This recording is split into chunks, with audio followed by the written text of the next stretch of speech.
Formula One. It's the Bahrain Grand Prix, and it's lights out and away we go. It is a sport where emotions run high. The championship can only be won by one, and it's going Dutch in 2021. From the excitement of winning a world championship Max Verstappen, you are the world champion! to the heartbreak of defeat. No, Mikey, no, Mikey, that was so not right. Sport is special, and in recent years, I have fallen in love with the sport known as Formula One, aka F1. And I am not the only person in the United States to do so. The popularity of F1 in the States has exploded, and looks to be continuing in an upward trajectory going into this season. ESPN viewership numbers of the sport are up 28%, with broadcasts across ESPN, ESPN2, and ABC averaging 1.21 million viewers, although the championship fight was wrapped up with weeks left in the season. On top of that, 12 races individually set an all-time American viewership record, including the first edition of the brand new Miami Grand Prix with 2.58 million average viewers. The 18 to 49-year-old demographic is up 29%, while the 12 to 17 is up 49%, along with seeing an increase in the female demographic. This coming season we will see 3 races in the United States, and for the first time since 2015, the grid will have an American driver in Logan Sargent. The sport is growing, and it's growing fast in the United States, but it begs the question, why now? I want to answer that question, so through this 8-part series, I will be looking into why F1 is finally finding so much success in the United States, and what the future of the sport may look like. You are not going to want to miss this. Before we answer the question of how F1 has exploded in popularity in the United States, and what the future may look like, I think we need to go back first. Understand the history of the sport before we look to the US-centric viewpoint. What is known as the modern era of Formula One began in 1950, but the history of the sport actually goes back to the 1890s. When motor racing began, the cars were heavy and stiff, and the roads were tarred sand or wood. The cars were not very reliable, and the races were extremely long. The first proper motor race was a 1,200 kilometer or 745 mile road race from Paris to Bordeaux, and back in 1895 won by Emile Levasseur with his Panhard et Levasseur in 48 hours. One of the most successful drivers of the early years was Fernand Charron, who won the Paris-Bordeaux race in 1899, also in Panhard at the blazing average speed of 29.9 miles per hour. The first race with the label of Grand Prix occurred in 1901 at the French Grand Prix at Le Mans. Fran Saizen won the race with Renault, who covered the 700 miles at 63 miles per hour. The 1906 Grand Prix de l'Automobile Club de France, commonly known as the 1906 French Grand Prix, was organized and pushed by the French automobile industry as an alternative to the Gordon Bennett races, which limited each competing country's number of entries regardless of size of its industry. The first ever pit appeared in 1908 at the Targa Floro in Sicily and was a hollow, shallow emplacement dug by the side of the track, where mechanics could labor with the detachable rims on the early Grand Prix car tires, themselves a major technical improvement over the early techniques of permanently attaching wheels and spokes. The first wheels and tires were not what they would become. At the time, cars were too heavy and fast for the tires, with Christian Lauterschankler's winning Mercedes shredding 10 tires in the 1908 Grand Prix at Dieppe. In 1914, Daimler-Benz and his 4.5-liter Mercedes dominated the French Grand Prix at Lyons, taking the first 3 places and introducing control of drivers by signaling from the pits. Racing would be halted during World War I, and many drivers moved to the US to compete in the Indianapolis 500. Enzo Ferrari finished second in the 1920 Tourette race at Le Mans, which was the first international road race in France in 6 years. In 1921, the first and only Grand Prix victory by an American-built car by Jimmy Murphy occurred at the French Grand Prix at Le Mans. Bugatti won the French and Spanish Grand Prix in 1929, the same year that Scuderia Ferrari was founded to race, Alfa Romeo's P2s. Bugatti also won the Monaco, French, and Belgian Grand Prix in 1930, while Fiat became the first manufacturer to introduce the superchargers for the first time since 1923. 1931 saw the formation of the International Grand Prix that would go on to become the European Automobile Championship. The original regulations stipulated 10-hour races in France, Belgium, Italy, and Spain, with 2 drivers for each car due to the duration of the races. All cars without restrictions on weight or engine capacity, hence known as Formula Libre, could participate. The winner would be the driver pairing who in the 10-hour period covered the longest distance. The Great Depression led to the lack of interest in the Grand Prix racing, and the balance of power began to shift from Italy to Germany in the racing industry. Auto Union, now known as Audi, and Mercedes-Benz introduced aerodynamics into Grand Prix car designs and ran exotic secret fuel brews. Motor racing after World War II initiated a new formula, which was originally known as Formula A, but soon changed to Formula 1. Race distances were reduced from 500 kilometers or 311 miles down to 300 kilometers or 186 miles. The FIA announced plans for a world championship as well. Juan Manuel Fangio won the Paul Grand Prix, the first contest to be labeled as an international Formula 1 race in a Maserati. Only 7 of the 20 or so Formula 1 races that season counted towards the driver's title, but the championship was up and running. The early years of F1 witnessed revolutionary changes in racing technology. In an era in which drivers competed for sport, not money, and routinely perished in sometimes horrific crashes. The names from these days, Ascari, Fangio, and Moss, to list a few, live on today as Grand Prix legends. Fangio dominated the Drivers' Championship in the early years, winning 5 titles before retiring at the end of the 50s. From 1958 through the 60s, the color of Formula 1 was surely British racing green, as teams Cooper, BMR, Brabham, and Lotus, with drivers like Jimmy Clark, Jackie Stewart, Graham Hill, Denny Hulme, and Sir Jack Brabham, scored 12 world titles, beginning an era of British F1 engineering excellence that continued to today.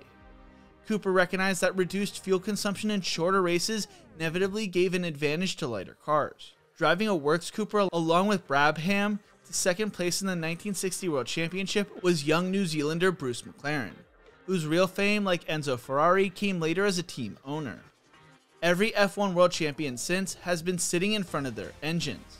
Clark broke the immortal Fangio record for Grand Prix victories in the opening round of the 1968 season at Kalami in January, where the first sponsored livery F1 car was unveiled by Chapman.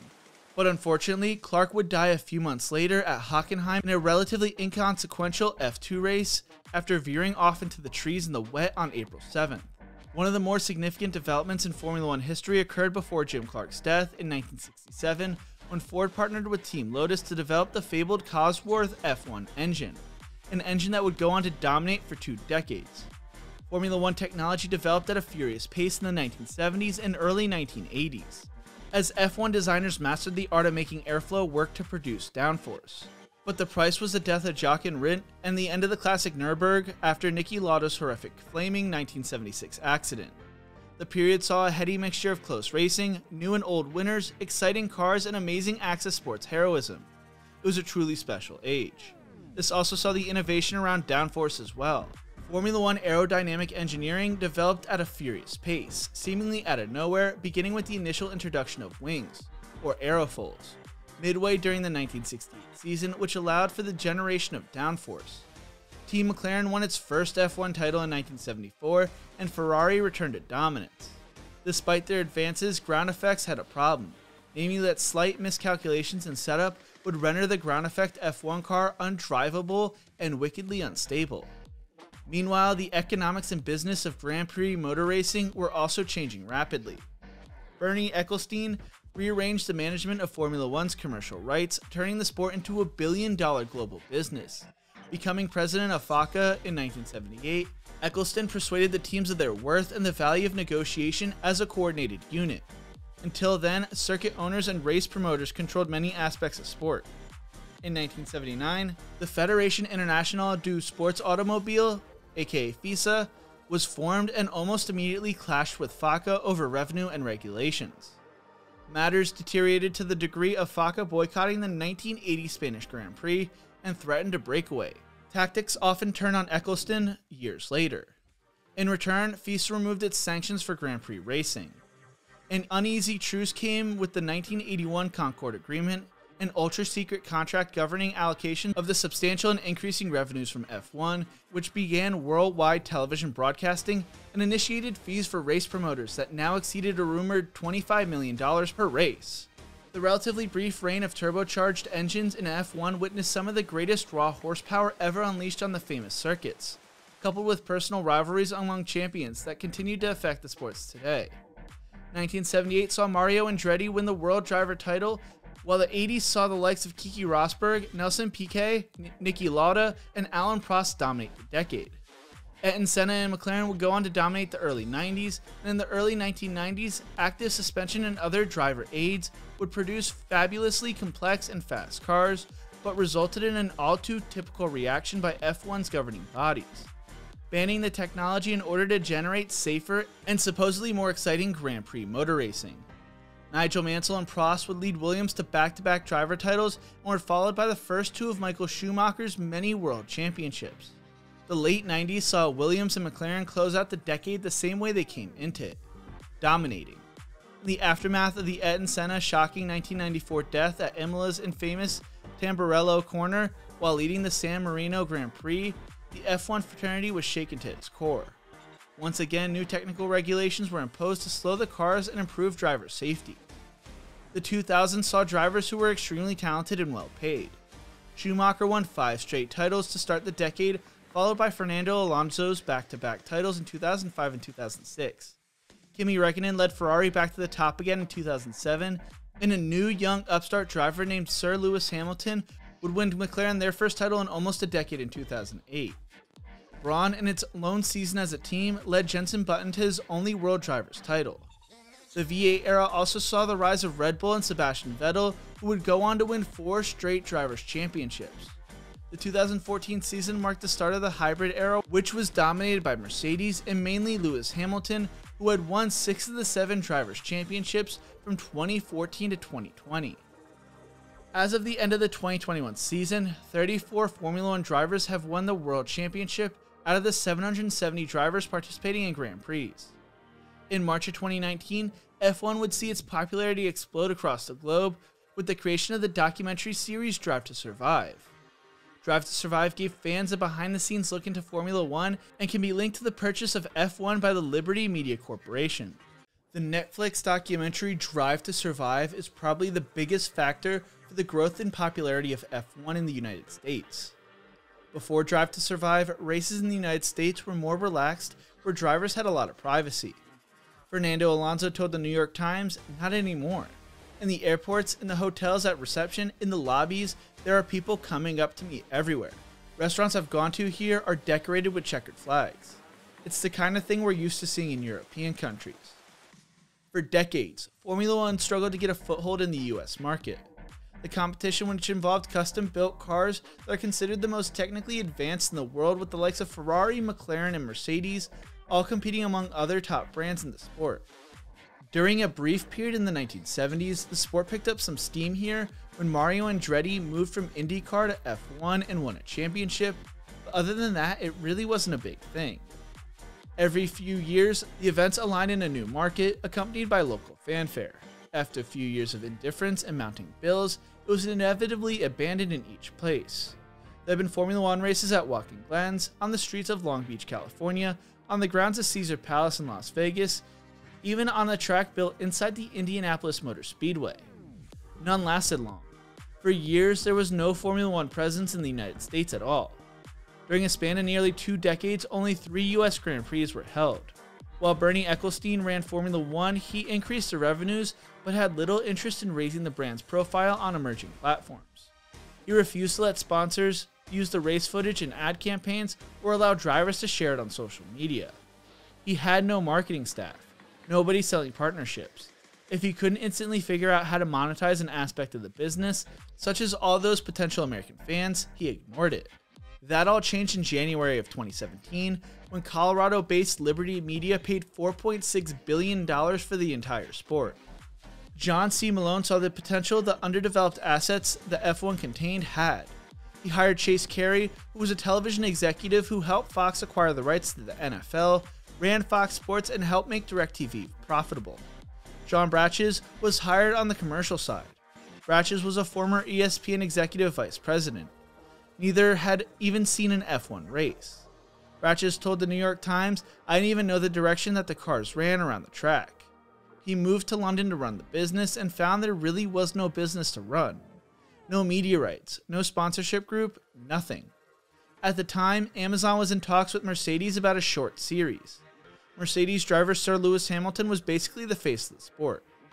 Liberty Media controlled the rights to all the race footage and felt that it made sense to include all the teams. They also felt that they could do better than Amazon, who had just started making original docuseries. Bratch's former colleague Eric Barmark was now at Netflix, and Bratches pitched him an idea, telling the New York Times, "We're a global sport. We have 500 million fans. With Netflix, we'd have the opportunity to showcase to them what goes on behind the scenes." What would you know though? But Brandon Reegs, the vice president of non-scripted series at Netflix, was looking for that type of program that Bratches was pitching. Netflix had seen recent success from their, at the time, JUCO football-centric documentary Last Chance U, and knew Netflix was looking for content that would attract European and Asian viewers.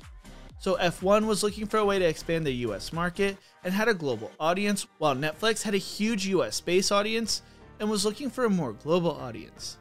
The two were a match made in heaven. And so it's funny, since this channel mainly focuses on college football, and Last Chance U was originally a college football documentary, you could make the argument college football is the reason for the rise of F1 in the United States. I'm obviously joking. Kind of. So F1 and Netflix had the groundwork set for their documentary series. How were they going to build on it? The man responsible for the creation of Drive to Survive is James Gay Reese, one of the two principals for Box to Box Films. Gay Reese is an Oscar-winning director and the creative vision behind Senna, a study of the Brazilian Formula 1 driver at Senna. He has developed an amazing ability to get viewers emotionally invested in what he creates. Gay Reese was able to add the secret sauce in what would make this docuseries so special. At first, Mercedes and Ferrari asked not to be a part of the first season, which forced the creators to get more creative. This led to there being more focus on the midfield teams, and led to the popularity of teams like Haas and their principal Gunther Steiner, who has become one of F1's most popular figures. The same can be said for Red Bull's Christian Horner. According to Bratches, Horner called Netflix early in the show's run to say that if they sent a crew to Red Bull's headquarters in southern England, he would make it worthwhile. Drive to Survive follows some of the same rules all reality TV shows follow. It structures its episodes around an emotional plotline. It benefits from the competitiveness of the drivers and the team's executives. It benefits from the drama that unfolds on track, like the occasional crash. Some compare it to more of a soap opera than a sports show though. Former Haas driver Romain Grosjean told GQ that there was some of the stuff shown in the show that was made up. He said, "Netflix chooses a little bit the angles they want to attack every team. And some of it's true, some of it's a bit made up. But yeah, the last 2 years were long years. The way I'm known, especially in the US, is through the accidents because of a lot of the US audience is very new to F1 and came through Drive to Survive. The way I see my career is a bit more than that. It's 180 Grand Prix, 10 podiums, the best finishing position Haas has ever had in Australia. So yeah, the crash is definitely part of my career, part of my life." Grosjean, who is more known for his days with Haas in the United States rather than his almost 3 wins before the release of Drive to Survive, is constantly asked about how Gunther Steiner is in real life from the younger audience. What makes Drive to Survive different is how the final cut is made. Bruce Schoenfeld from the New York Times writes, "Before Drive to Survive, sports docuseries typically focused on individual teams. The teams invariably controlled the content, which meant that embarrassing revelations or scenes critical of a player or management rarely made the final cut. The shows usually had the wide-eyed feel of promotional videos." Before signing off to Drive to Survive, Reeg insisted on keeping creative autonomy. And unlike the NFL teams that HBO accesses on Hard Knocks, or the soccer clubs featured on Amazon's All or Nothing series, Formula 1 didn't have the standing to refuse. Gay Reese looks over all the footage and cuts all the episodes and gives notes and helps improve the narratives that are being created. Schoenfeld writes, "While some editors might get lost in the sea of a season's worth of footage, Gay Reese has a knack for looking at the massive amount of tape and saying, here's what you really have." The COVID-19 pandemic can be linked to the explosion of popularity in the United States when it comes to Drive to Survive. Netflix users were starved for content and fell into the world of F1 almost accidentally. Season 2 of Drive to Survive was released on February 28, 2020, right before the world shut down. Emerson Fittipaldi told the New York Times, "Formula One has always been the top racing in the world, but Americans didn't know about it. When you see what's happening now, it's magical." When Drive to Survive launched in March of 2019, each race barely broke 500,000 viewers compared to NASCAR's 4 million viewers and the Indianapolis 500's 5 million viewers. Interest was dwindling for the Austin Grand Prix, and things did not look good for F1 in the States. Viewership numbers have since tripled in 2020, and the US Grand Prix in Austin saw a record 440,000 fans walk through their gates and another 240,000 fans at the Miami Grand Prix. More than a third of the fans who attended the race in Austin last year credited Drive to Survive on why they decided to attend the event in 2021. Those numbers were only expected to go up in 2023, and a third US race has been added in Las Vegas. Before Drive to Survive, ESPN was paying $5 million for the US television rights. In the recent deal, F1 and ESPN agreed to a price tag that has risen it to between $75 million and $90 million annually. A lot of credit, according to many, goes to the success Drive to Survive has found. According to Netflix, Drive to Survive became the most watched Netflix series in 33 countries, including the United States. The series has become great for the sport, but it has not become so successful without its own controversies. Now I'm going to be honest here, and I know this may lead to some people clicking off this video because of the sentiment towards the statement I'm about to share with y'all. If I were smart, I would wait till the end of the series to share this fact. But to be honest, I'm not. I was drawn into F1 through Drive to Survive. Since then, I have fallen down the rabbit hole, and when I'm not consuming college football content, I am usually consuming F1 content. There is a sentiment among pre-Drive to Survive fans, or the OG fans, that Drive to Survive ruined F1. Many hardcore fans dislike the manufactured drama and how some things are played out of order for storyline purposes. Things only heated up more when two-time driver world champion Max Verstappen came out and said he had a problem with Drive to Survive and was no longer going to be working with the show. Verstappen accused the show of faking storylines and being over the top. That rift has since healed, with Verstappen telling the media at Red Bull's team launch in New York City, "I always want to be a part of it, but it needs to be realistic. Of course, I understand when you create a show, there needs to be drama. It needs to be exciting. But I'm a guy who finds it also very important that you're portrayed well, and that they do not start to copy comments on different kinds of footage when it didn't happen like that. I had to explain to them that that was my view. Otherwise, I didn't want to be a part of it."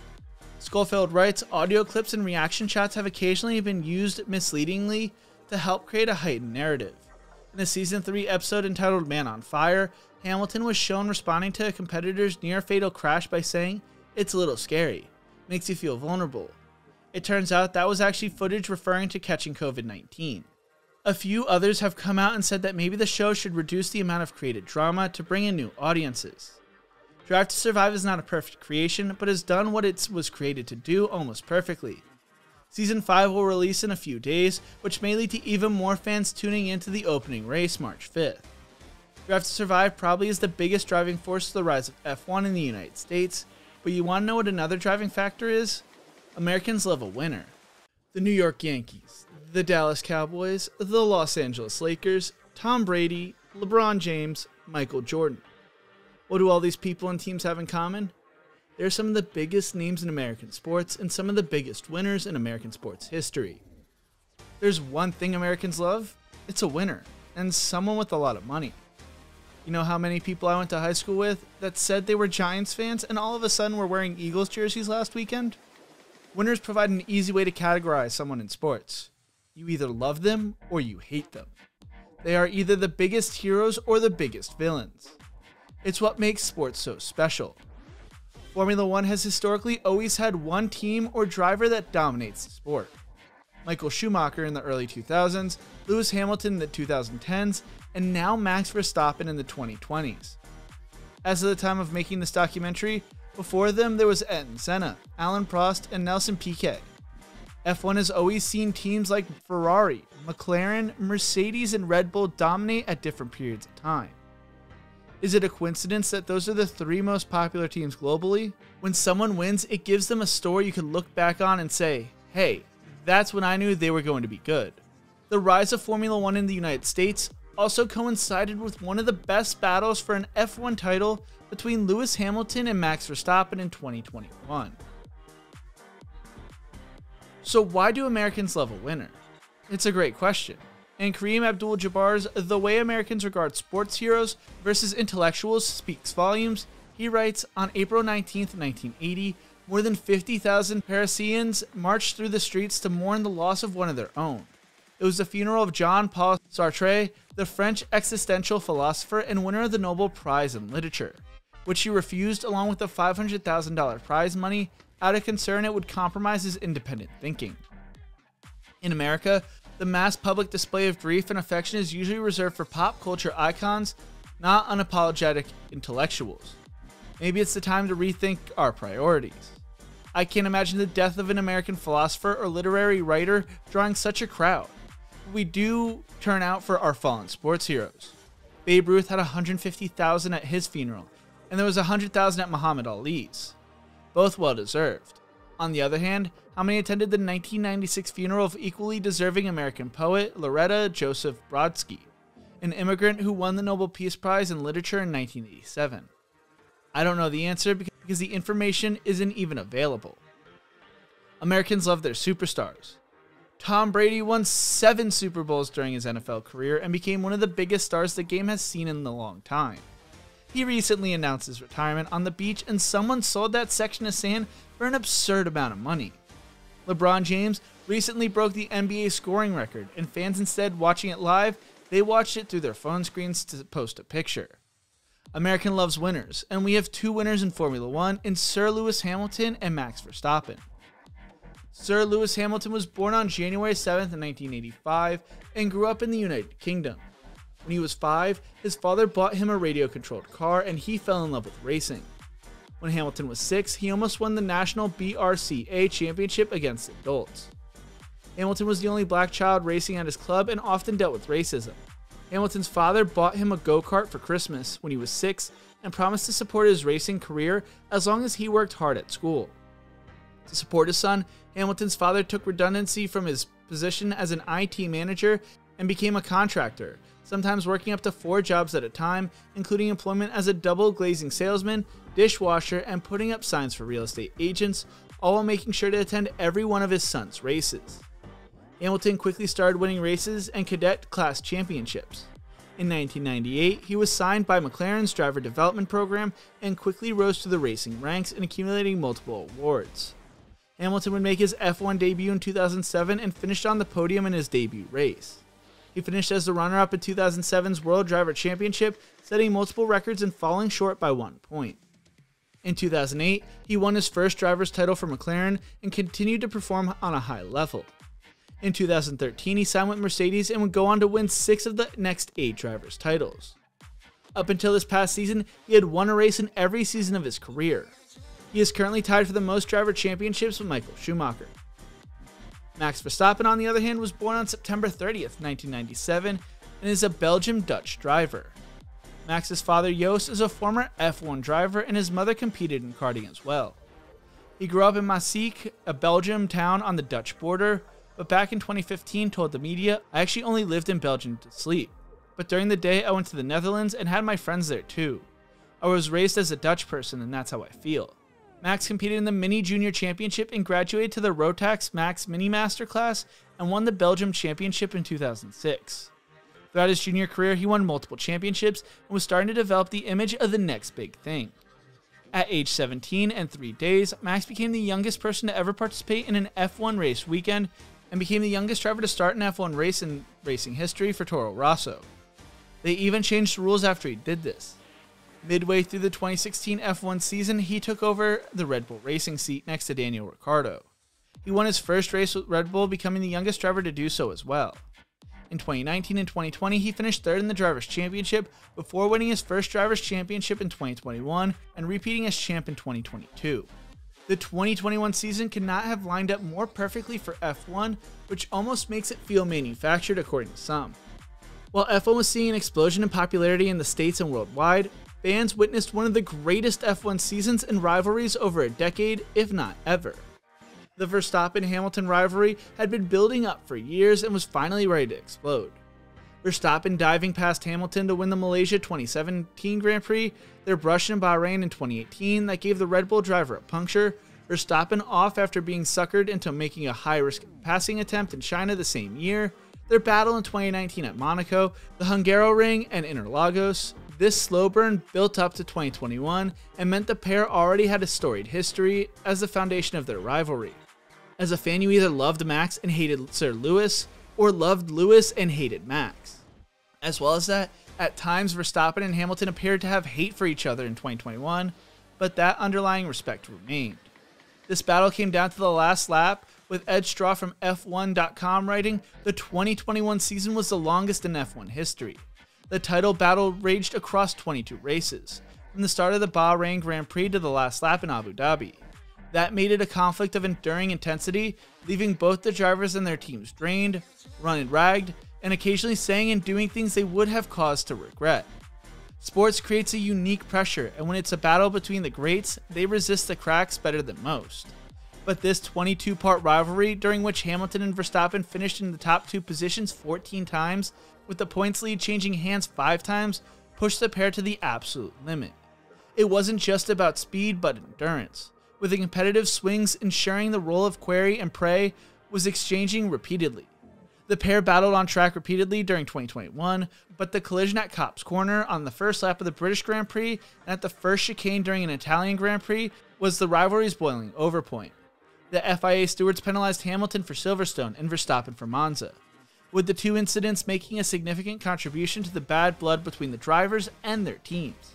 They clashed again in Saudi Arabia, this time with Max Verstappen penalized after his attempted to let Hamilton pass resulted in excessive braking, ensuring the pair headed to the season finale in Abu Dhabi level on points. When the season came to an end on the last lap, you were either screaming in triumph or angered at 6 a.m. in the morning Eastern Standard Time. Opinions were shared online as controversy struck, and US fans could not have eaten it up more. Americans loved their winners and got to witness 2 of the best go at it. But you want to know what makes America love more than winners? Watching one of their own succeed. The most interesting thing about the rise of F1 in the States is the fact that there really hasn't been a successful team or driver in the championship that is linked to the US, while it has risen in popularity. The last time an American driver lined up on the F1 grid occurred when Alexander Rossi did so when he drove for the Manor Marussia F1 team. Before that, there was Scott Speed. Speed graduated from the Red Bull Young Drivers program and went on to start 28 races for Toro Rosso, where he failed to score a single point. Speed may have had the talent to do more in the sport had it not been for his terrible attitude combined with his terrible results. Before Speed, there was Mario Andretti, who became the most successful American Formula 1 driver ever, winning 12 Grand Prix and 1 World Championship. There really hasn't been much hope surrounding an American driver in a very long time, until this year. And his name is Logan Hunter Sargent.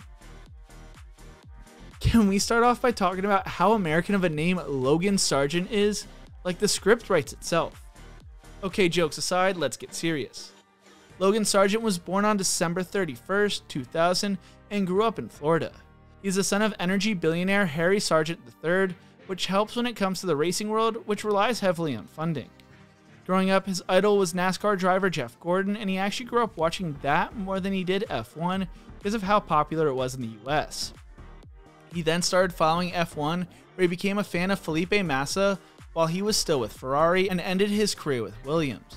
Sargent began his motorsports career in karting in 2008. In his first year, he competed in the Rotax Micro Max class in the regional and national championship, finishing 3rd in the Florida Winter Tour and the Rotax Max Challenge USA. With the aspirations of making it to F1 one day, Logan decided to move to Europe at the age of 9, since the most logical way to make it to the F1 and earn super license points is through Europeans Pyramid, which culminates in the Formula 3 and Formula 2 series.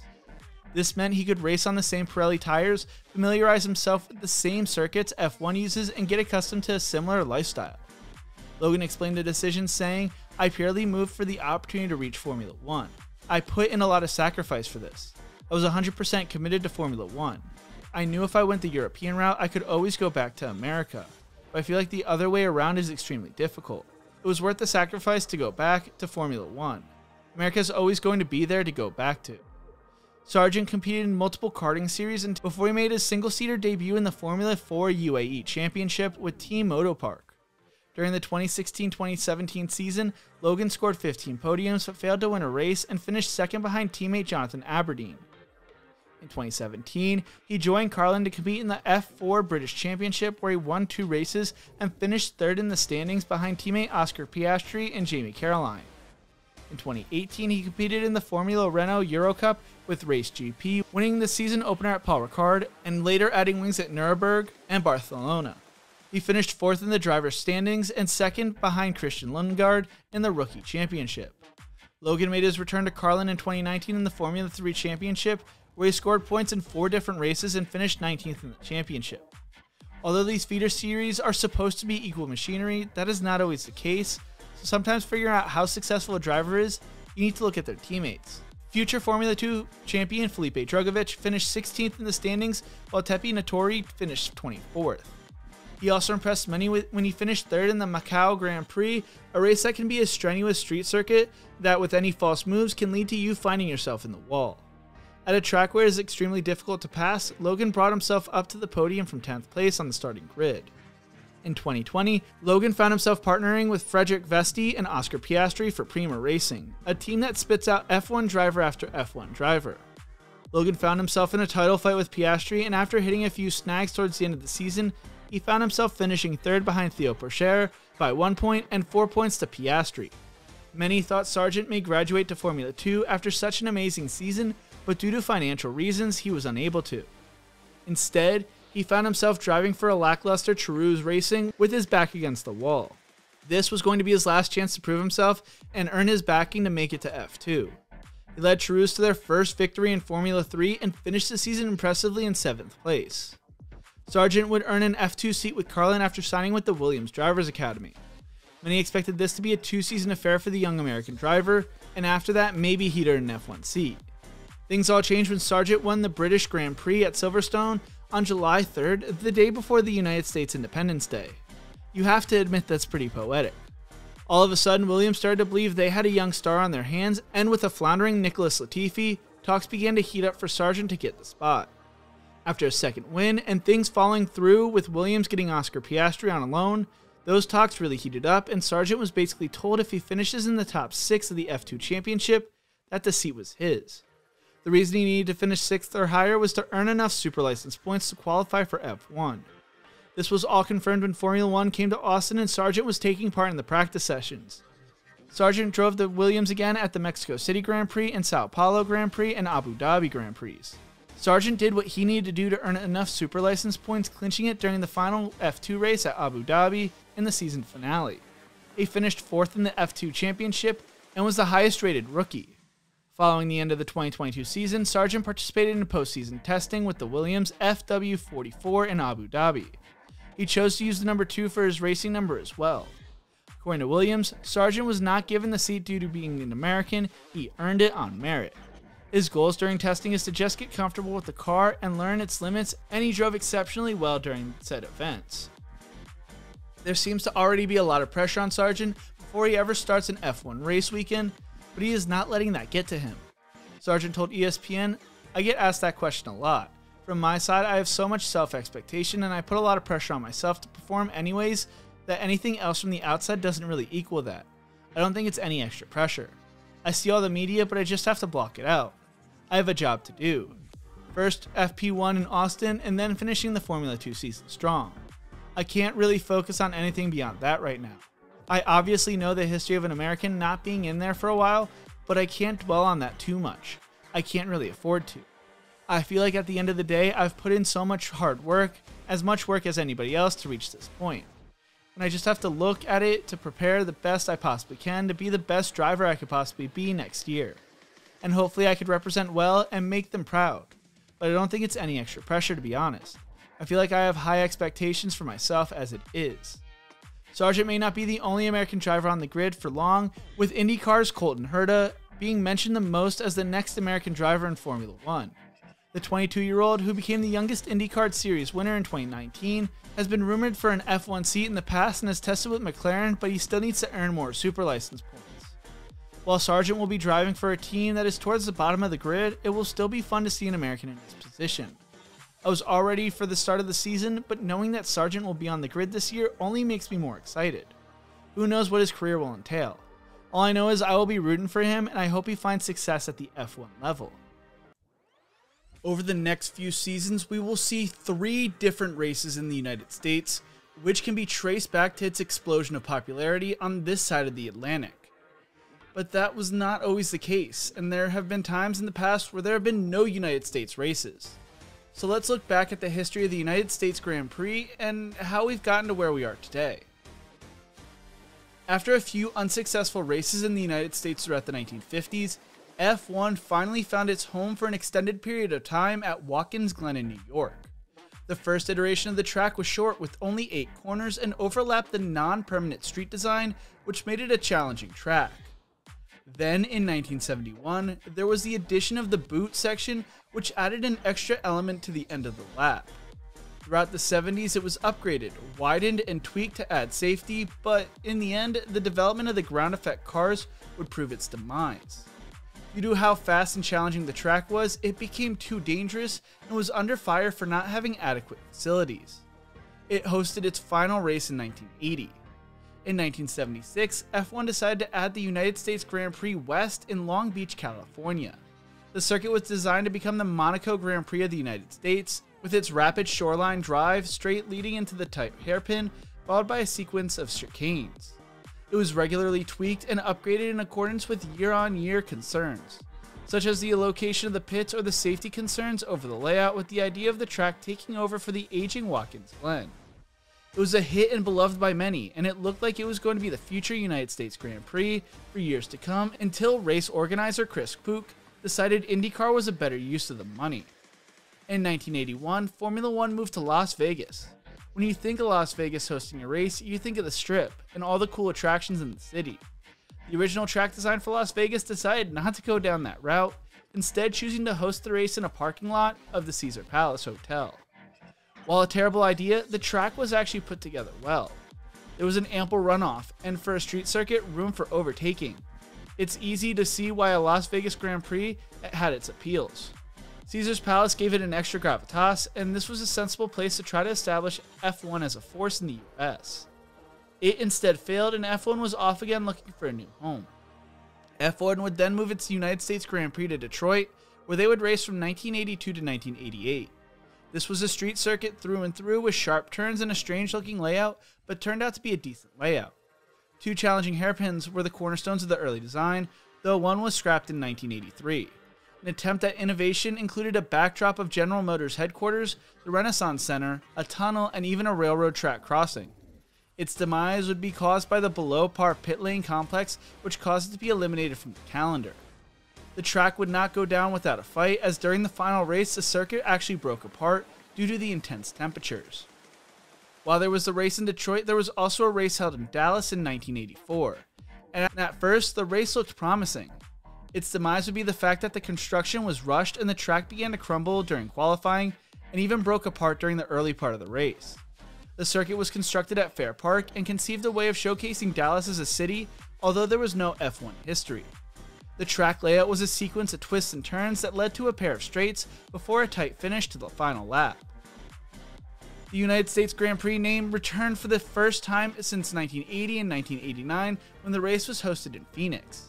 The Phoenix Street Circuit in the center of the city was unpopular with drivers, and the event was largely ignored by the local populace. Phoenix, like many American cities, was designed on the grid system. The circuit was made up entirely of second gear 90-degree corners and provided nearly no driving challenge or exciting corners to watch cars go around. The circuit was less bumpy and wider than Detroit, and its long straights made it easy to overtake and difficult to judge braking. The original event was held on short notice and in June. I don't know if you know anything about Phoenix in June, but it is hot. Like cooking eggs on the hood of your car hot.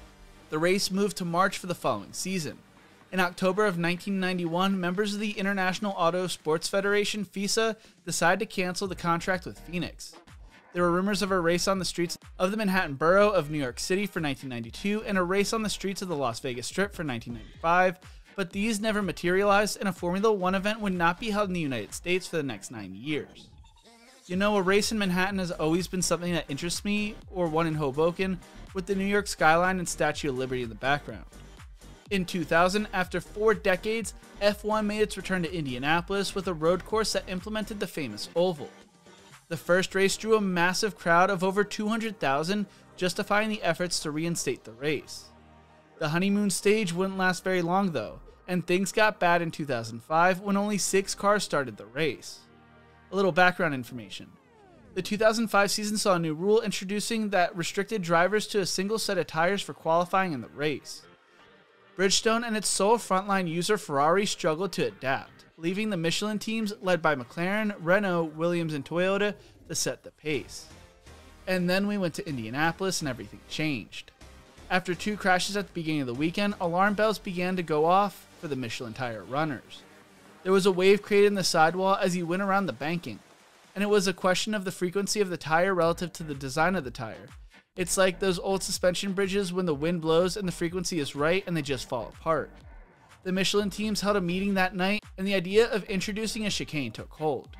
A similar thing had been done at the last minute at the 1994 Spanish Grand Prix, so team bosses felt like there was a precedent.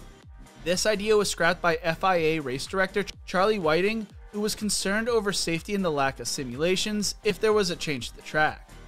Meanwhile, in a last-ditch attempt to investigate the issue, a random selection of 26 tires were flown to the Michelin R&D base in Akron, Ohio, on a small cargo plane. The FIA agreed on the basis that technical delegate Joe Bauer chaperoned them, and along with 3 Michelin engineers, the German was given the use of the McLaren private jet. Nothing new was learned, and the trip was viewed as a failure. Sunday morning before the race, there were heated meetings trying to figure out a solution. Michelin basically said they couldn't let their partners race unless a chicane was put in due to safety concerns with the tire. In the end, the Michelin runners decided to pull out of the United States Grand Prix.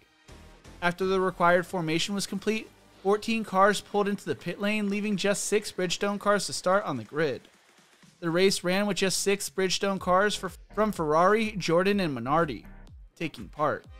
After the race, there were fights between Michelin and the FIA, and the 7 Michelin tire teams were summoned to a World Sports Council hearing where they were found guilty of failing to ensure that they were in possession of suitable tires for the 2005 US Grand Prix, but with strong mitigating circumstances, and of wrongfully refusing to allow their cars to start the race, having regard to their right to use the pit lane on each lap. The race was later dropped in 2007 after Bernie Ecclestone and promoters got into an argument over the cost of hosting a Grand Prix. Bernie vowed never to return to Indianapolis, and there were no plans to return to the States anytime soon. Plans were announced for a race in New York City that would actually take place along the Hudson River on the Jersey side with the New York skyline in the background. Plans were later scrapped. In 2010, it was announced that the United States Grand Prix would return, this time in Austin, Texas, at the Circuits of America, aka COTA. Attendance numbers were not looking great in 2015, and funding cuts occurred. 2016 saw its best attendance at the time, and to today, it has continued to increase since. In 2022, we saw the addition of the Miami Grand Prix, which featured 19 corners with the longest of the 3 straights at 4,212 feet. The track widened to 50 feet on one straight and narrows to 32.7 feet at another point, with the tightest of the corners at 33 feet of radius.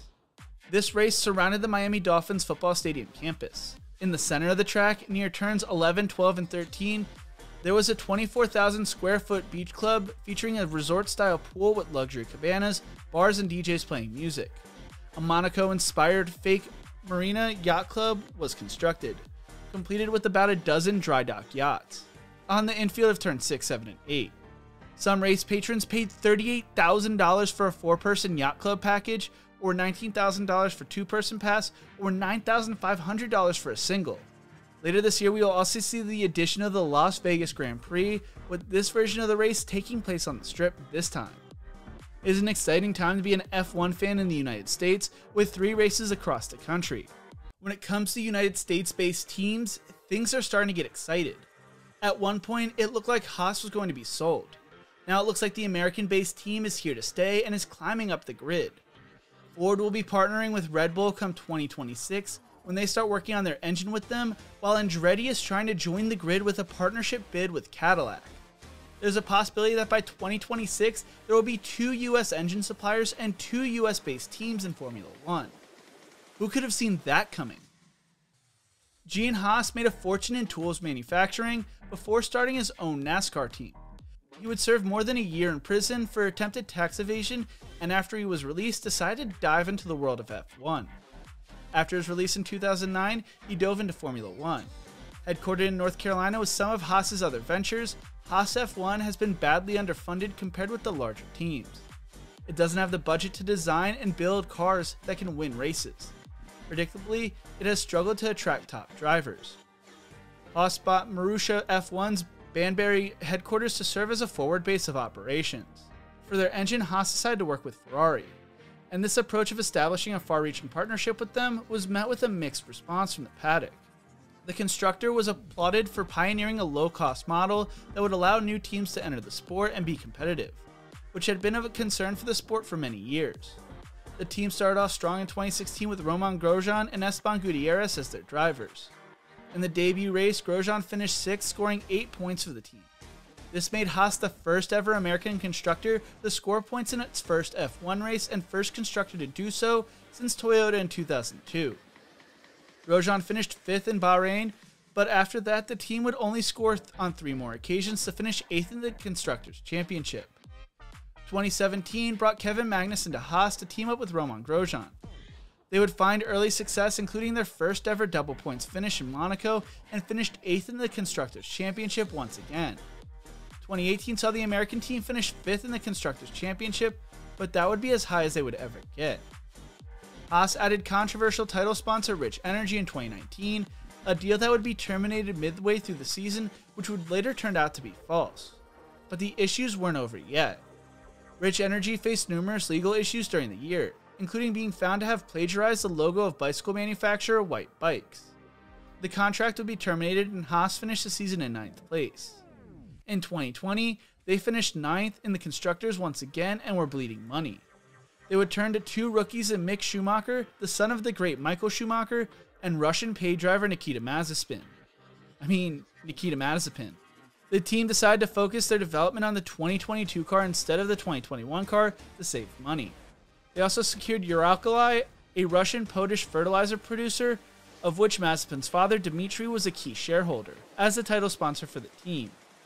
Uralkali's sponsorship resulted in a livery containing the colors of the Russian flag.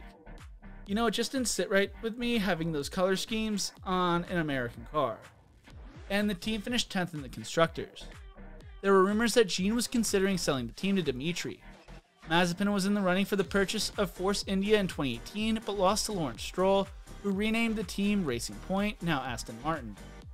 As these rumors swirled, I just got a bad taste in my mouth. Then in 2022, following the Russian invasion of Ukraine, Haas removed the branding of their Russian sponsor, terminated the deal and contract with Mazepin. Kevin Magnussen was announced as his replacement. Kevin would go on to score in the first 2 races, and later the team had a double points finish in the British Grand Prix. That race was followed by another double point finish.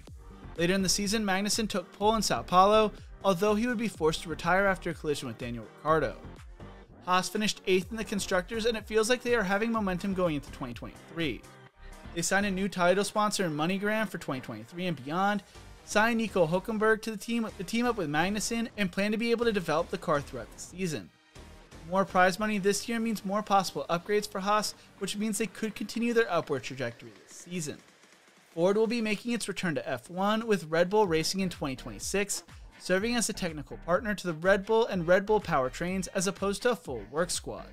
It is the first time the Dearborn-based company be competing in F1 since the end of the 2004 season, when it sold the Jaguar team to Dietrich Mateschitz for $1, who promptly renamed it to Red Bull. Ford considered returning as a full works team, but in the end felt becoming a technical partner with Red Bull powertrains was going to lead to them having the most success. Global Director Mark Rushbrook told Racing News 365, "We definitely took our time to listen to a lot of people, and as soon as they knew Ford had some interest for at least consideration, a lot of people came forward, whether it was an existing or prospective team, to see if there was an opportunity for us to partner them. We approached some teams, but initially none of them seemed right. Coming back in as a full factory effort owning a team, as we have done in the past, also didn't feel right, because we wanted to come in very strategically to contribute where it made sense." With the technical know-how of the British engine from Cosworth, Ford secured 55 wins for 262 races between 1967 and 1985, starting with Graham Hill's Lotus in 1968. It also won 10 Constructors' Championships and 13 Drivers' Championships, making it one of the top engine makers in F1 history until it stopped participating in 2004. Formula One CEO Stefano Domenicali told the media, "Ford is a global brand with an incredible heritage in racing and automotive world, and they see the huge value that our platform provides with over 500 million fans around the world." While Ford CEO Jim Farley said, "Ford's return to Formula One with Red Bull Racing is all about where we are going as a company. Increasingly electric, software-defined, modern vehicle and experience. F1 will be an incredibly cost-effective platform to innovate, share ideas and technologies, and engage with tens of millions of new customers. With this partnership, Ford will be the only manufacturer that will be involved in all forms of auto racing, from Formula One to IMSA and Le Mans, as well as the World Rally Championship, FIA GT3, Australian Supercar, and NASCAR, among others." As a Ford owner myself, I could not be more excited to have Ford back in F1, and it may push me to become a Red Bull fan through and through. Then there is Andretti, who is teaming up with Cadillac, which is owned by General Motors, to join the F1 grid. Michael Andretti is the son of former F1 driver champion Mario Andretti and has run a successful IndyCar team among others over the years. Andretti told ESPN, "We check all the boxes. The only box we didn't check when we were working on our entry was we didn't have an OEM behind us. But now we have GM and Cadillac behind us. They are going to bring a lot to the party to help us get a race car on the track. We are very bullish on this moment. There is still a long way to go, and we are willing to follow every procedure that needs to be done. We are in a good position for it." Andretti has received support from fellow American and McLaren CEO Zak Brown, as well as support from Alpine, but others on the grid seem lukewarm on the idea. Andretti Global faced opposition when revealing a bid to join the grid last year, with the 10 incumbent teams airing concerns over the damage to the value a new team could create. Andretti has also attempted to try to buy other teams like Haas and AlphaTauri, with no luck so far. If Andretti were to get themselves on the grid, I think it could be huge for the sport in the United States, especially if they're competitive. Andretti has 17 drivers' titles across multiple motorsports, 6 Indy 500 victories, and competes in the IMSA Sports Car Championship, the IndyCar Series, Indy NXT, Formula E, Extreme E, Supercars Championship, and Supercar 2 Series. It is a very successful racing brand with a legacy to uphold in F1. Who knows if they will find their way on the grid, but as a fan, I hope they do. Over the years, I have developed a love for the idea of fandom, and through this channel, I hope to go on a journey to understand it just a little bit better. When talking about F1, you can't leave out the fans and how special they really are. Since I started following the sport a few years ago, there's really only one type of American fandom I can compare it to, and that is college football fandom. While F1 fandom and college football fandom may seem very different, they are more alike than people would like to admit. First, let's talk about how college football and F1 are alike when it comes to how they are constructed and perform.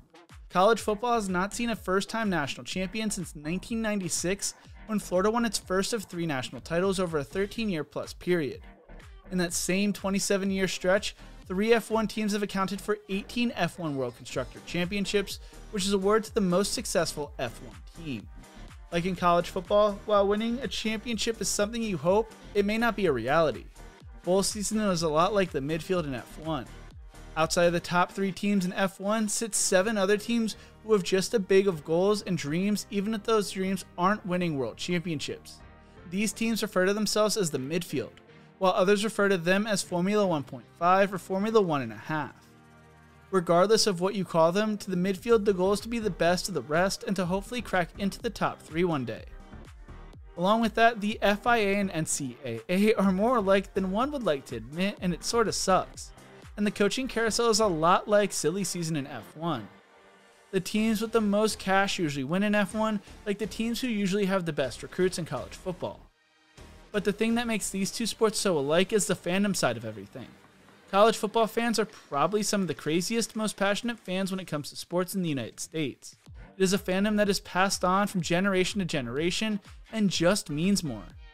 Jason Sauce, a member of the Vols Navy, a section of Tennessee fans that take their boats to games, told Desert News, "It's just instilled family tradition. I started coming to games with my old man when I was probably 6 or 7 years old, about 35 years ago. My father's been coming to games since he came to Knoxville, about 60 years ago. I bring my wife and my kids, and I'm passing this on to them." Fans will travel across the country to watch their team play and sometimes overseas to will on their favorite players. According to Diane Roberts, a professor at Florida State and author of the book Tribal: College Football and the Secret Heart of America, it has to do with the inherent need for belonging, and belonging something bigger than oneself. People tend to attach themselves to an organization or cause that helps them understand their identity. You feel something bigger when you are surrounded by 80,000 other fans of your favorite team. She explains, this helps us figure out who we are. I am who I am because I'm not like those people down the road. I wear these beautiful colors and they wear those hideous colors. We're not talking at all about rationality here. People like to organize themselves into groups. One BYU fan explained, you almost feel like you're part of a fan fraternity going to those road games. I feel like the us against the world mentality too. You are sitting in a stadium and 90,000 people are against you, and there's a small minority that is cheering for you. It increases your level of and passion. You know you've got to be loud for your team because there's not many of you. College football fans are the craziest fans out there. They went to these schools. They grew up fans of these schools. They represent a part of them, and F1 is no different. I want to share 2 case studies, and if you are a diehard college football fan, you will relate to these 2 groups. The first group of F1 fans I want to talk about are the Tifosi. The word Tifosi is believed to be derived from the ancient Greek word typhos, meaning smoke. Traditionally, spectators would light a bonfire to celebrate the victories of their favorite athletes during an ancient Olympic Games. In modern Italian, the word Tifosi literally translates to fans, for all males or mixed-gendered groups. The term Tifosi was first used to describe fans of Scuderia Ferrari in the 1930s. Large crowds of supporters would come to the races to support Enzo Ferrari, who had just begun his racing careers. The title has since been popularized to enormous proportion in the 21st century. Ferrari fans are usually described as some of the most passionate fans and come out in droves wearing their team colors of red and yellow. The Tifosi show up at venues like Monza and Imola in large numbers. Entire grandstands turn red to display a passion for the prancing horse. They yearn for a championship they can celebrate and hope for Ferrari to get back on top. Think of your Texas Longhorn fans, or even better yet, Georgia fans before they won back-to-back national titles. The Tifosi expect nothing less than a winning culture for Ferrari. The next case study I want to look at is the Orange Army. The Orange Army is a group of fans that root for 2-time Drivers' World Champion Max Verstappen. Before Max started his F1 career, Dutch drivers hadn't found much success, with Max's father Joost being the most successful. When Max entered F1 in 2015, the fan base was re-energized, and things only got crazier when the Dutch Grand Prix returned to the calendar in 2021. The sight of vast banks of Verstappen fans and their orange smoke billowing across the track has become common in F1 as the Verstappen effect takes off. Max's fans wear orange because it is the national color of the Netherlands. The soccer team wears orange, and it is a predominant color for people to wear such in celebration like King's Day. With Max identifying as a Dutch driver, it only made sense for his fans to embrace the color orange. There are 3 races in particular that you have the most Max Verstappen fans and their orange smoke and clothes. The first is the Austrian Grand Prix, the home race for his Red Bull team at the track owned by the parent company. The other 2 are the Belgian and Dutch Grand Prix at Spa and Zandvoort. During some of these races, Max Verstappen fans fill specific grandstands, and as Max either starts the race or wins the race, the orange smoke bellows over the track. There is even an app for fans to use for mobile travel that shows all the Orange Army activity around the track, unique photos and videos about the event, an interactive map of the venue, relevant alerts prior to and during the event, and a wallet for digital storage of your tickets. When comparing this type of fandom to a college football team, think of your Ohio States or Alabamas. Both Formula 1 fans and college football fans are crazy, and I think it's why I'm drawn to both sports. Racing games are more than, well, racing games. They are spectacular in their own rights. There are chants everyone says, songs and different types of tradition followed every time. There are heated rivalries between different fan groups with true hatred towards each other and others in both sports. There is so much money and tradition involved, and everybody wants to win. The fandom side of F1 is a part of the rise of Formula 1 in the United States because it relates to our crazy fandom of college football. If you are an American who enjoys Formula 1, most of the time you also love the great sport of college football. And if you're a college football fan, make sure to check out Formula 1 because you may fall in love with it. Throughout this multi-part series, we have looked at contributing factors towards the explosion of fandom in the United States. But the US is not the only ones experiencing an explosion in viewership. F1 is watching their viewership grow throughout the world due to things like Drive to Survive and taking advantage of different platforms to get their product out to the casual fans. So what does the future of the sport look like? For an extended period of time, F1 was watching their primary demographic grow older and older, but it wasn't viewed as a major problem for those in charge. In 2014, with TV audiences in decline, F1's former CEO Bernie Ecclestone famously dismissed trying to appeal to the younger audience or embracing social media, saying, "Young kids will see the Rolex brand, but are they going to go and buy one?" Ecclestone was naive, thinking he did not need to create a pipeline of new fans. He thought older fans would just migrate over to the sport. When Liberty Media took over, they felt like this was a bad idea. They opened the paddock up for fans to enjoy. This led to fans of all ages to fall in love with the sport.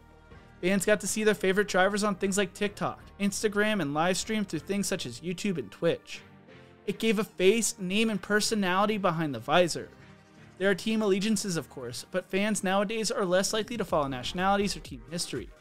Those personalities truly mean more. One fan told The Guardian, "I really like Alex Albon.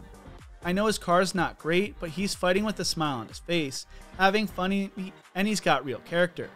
Drive to Survive is a drama, but nothing beats the real competition on track, and Alex's generation are the ones me and my friends are here to follow." While another fan said, "Once I started following F1, I was drawn in by the drivers. The young ones are relatable. They're changing things up. Max, Charles, George, Lando, they are my generation. They're on social media, TikTok. You feel like you know them, and that through them, you know the sport." The bounty from this new audience has been large. F1 measures its global viewing figures across its 23 major markets worldwide. This season, almost every race has been up more than 10% on the 2021 numbers. Silverstone had a 41% increase, Hungary and France 15%, and the Miami race attracted the largest audience for a live race in the US of 2.2 million. After the opening 7 rounds, the average audience per Grand Prix was 22.9 million, up 11% on 2021. Fans are finding a way to spend money on the sport and continue to get invested. It also makes the rivalries a lot more fun to watch. While the cars and teams are the brand, the drivers are the sport, and there's a reason why guys like Daniel Ricciardo open up as the main character of the first episode of Drive to Survive. Apple has an F1 movie starring Brad Pitt and Lewis Hamilton documentary on the docket, while Disney-backed Hulu recently inked a deal for a new half-hour scripted series in partnership with McLaren racer Daniel Ricciardo. 6 years ago, worldwide viewership for the sport was down by 110 million, from its 500 million peak in 2012. Formula One has learned that actively building creative content and narratives around your biggest stars is essential to drawing in fans.